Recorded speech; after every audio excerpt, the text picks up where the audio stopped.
Hello there. A few weeks ago, after I published the instructional video on the Ventures Walk Don't Run, I received requests to do other songs, with particular requests for the popular surf song Surf Rider. Now originally this was recorded by the Ventures with the name Spudnik, but later the Lively Ones did it, and this is the version most people know, and they called it Surf Rider, and that's what it's commonly called today. It was written by the Ventures' second lead guitarist, Nokie Edwards. Now this is worth mentioning because last time in the Walk Don't Run video I talked a little bit about Bob Bockel's style. And he had a style that was very much on the beat. He was like a straightforward storyteller. Nokie Edwards, their later lead guitarist, and the two of them alternated leads in time, had a somewhat different style. And it is seen both in his writing and his performance of the song we commonly know today as Surf Rider. If Bockel was a straightforward storyteller, you could say that Nokie Edwards was someone who liked to embellish a tale. He liked to do things with it. And where Bockel liked to play on a straight 4/4 beat, Edwards preferred to toy with the beat, very slightly, not in a way that would call attention to itself. But because of this ability, he could take very simple melodies and make them very exciting because of sort of playing, pulling like taffy with time and with what he did with his fingers on the guitar. So I'm going to talk a little bit about that as we go into the instructional portion of this video. But it's good to keep it in mind. This is not something you're going to play by the metronome. You may start playing it that way, but it's not just a 1, 2, 3, 4 note on the beat. It pulls and twists with the time in very gentle ways, and that's what makes it so exciting. When the Lively Ones recorded it, that name was very appropriate for them because it's very lively music. So let's now go and spend a few minutes looking over the basic 3 melodies that make up the song Surf Rider.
So here we are back again, this time with the camera close to the fingerboard, so we can see how to play the melodic lines that make up Surf Rider. And there are three. We will learn them individually. The first line follows the chord structure, which interestingly is the same chord structure that was used to such good effect by the Ventures in Walk Don't Run. An A minor, a G, an F, and an A.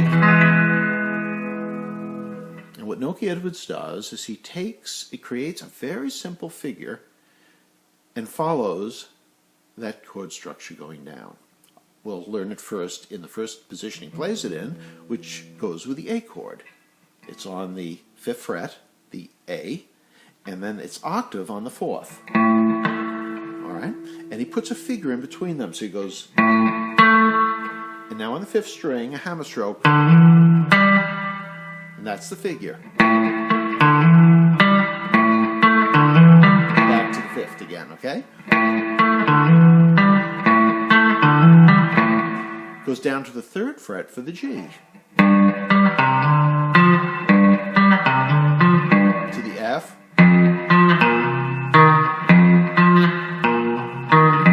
And then an open E. And a little run, going to the octave E. Here it is again.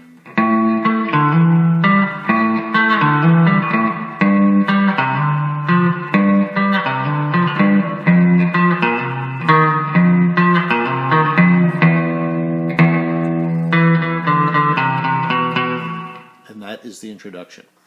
Now, here I'm going to point out, I mentioned earlier that Edwards likes to play with time. He pulls it, he stretches it like taffy and then lets it snap back.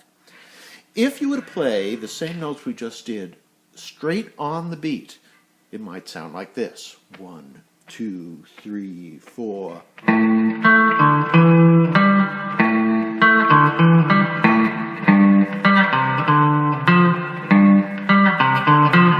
But that's not what Edwards does. He pulls it, he stretches that time, and then lets it snap back. Listen to the difference.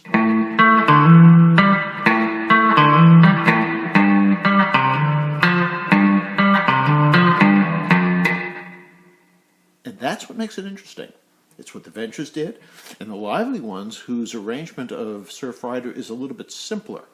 It's a little bit more straightforward with a strong beat, but that same elasticity continues in the rhythm. And this is something that you'll want to learn to feel. Takes a little time, but if you listen to the record, play along with the record, you'll get it. That's stretchiness. So that's our first melody that makes up Surf Rider. Now going to the second portion of Surf Rider. It too is based on interesting rhythmic work with a very simple line based on a chord, A minor. And what he does, he plays an open A minor, one of the first chords you probably learned when you were learning guitar. And he starts on the 4th string, goes to the 3rd. Now he plays an open B, and then goes to complete the chord of the C.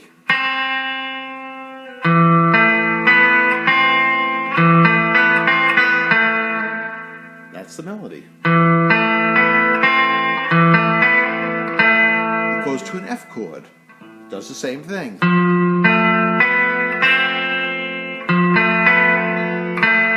So down E.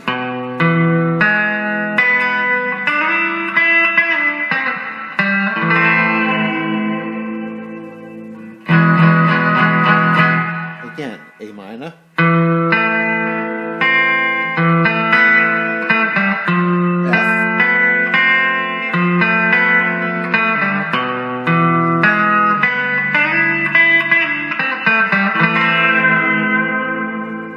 Simple, isn't it? But beautiful. Beautiful because of that simplicity and what he does with time. Let me do it one more time. Again, starting here on the 4th string. Now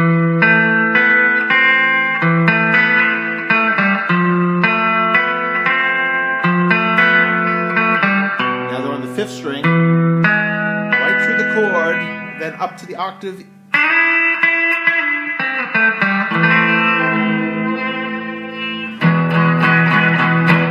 A minor to E minor. Very simple, but oh, so effective. That's good songwriting and good playing.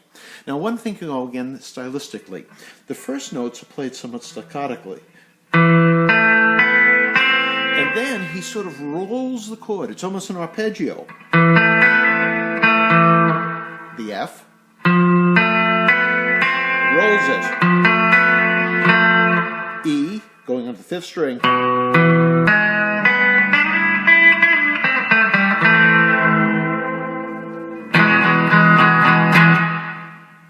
So that is the entirety of the second melody, the one that is so familiar to you, easy to play, just takes a little time to master.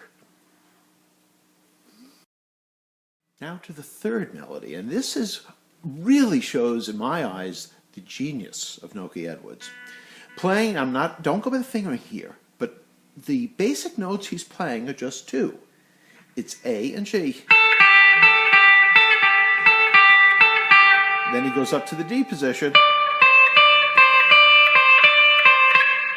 All right? So simple. How is that interesting? Oh, but it is, because again, he's stretching that time like taffy and adding interest to it by not just playing that A, G, but he plays it this way and adds a little finger tremolo up to the D. And then he adds a B sharp, just to add some interest. So again,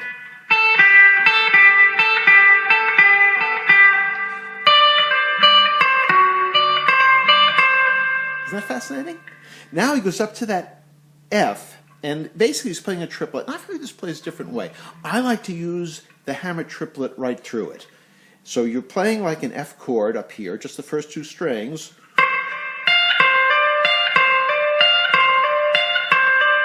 Down to the E. Now here he bends. So let me play the whole thing again.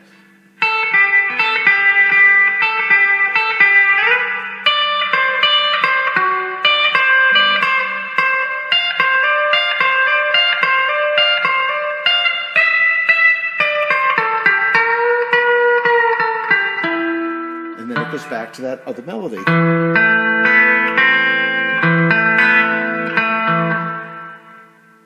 So simple. Now, this is probably the hardest thing to master in the song, even though the notes are so simple, because it's what he does with the time. Again, it's that pulling, that stretching of time and letting it snap back that makes it so interesting.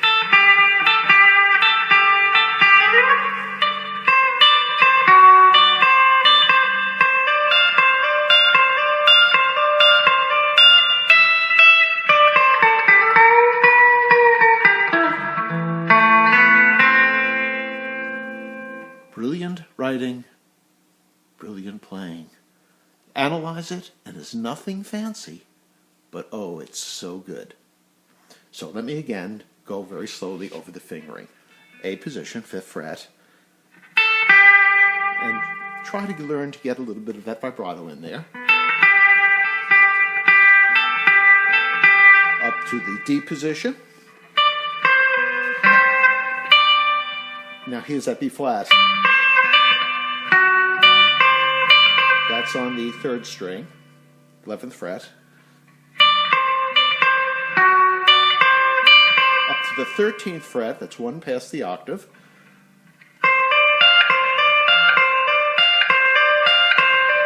Notice that's hammering.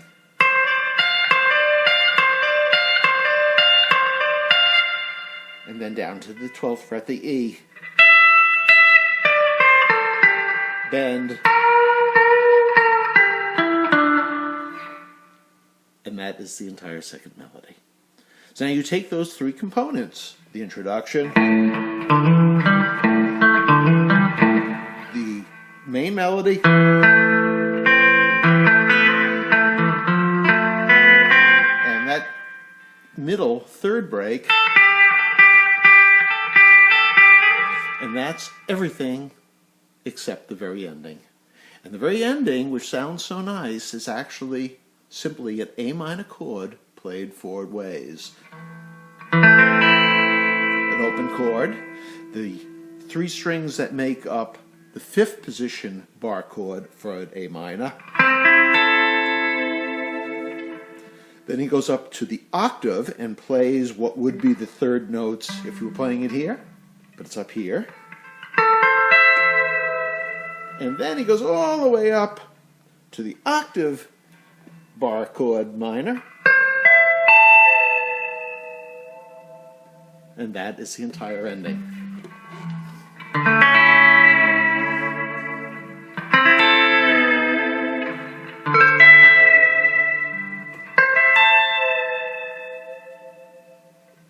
Those are the components that make up Surfrider. Now you just have to learn them, practice them, master them, and most of all, enjoy them. Thank you for listening.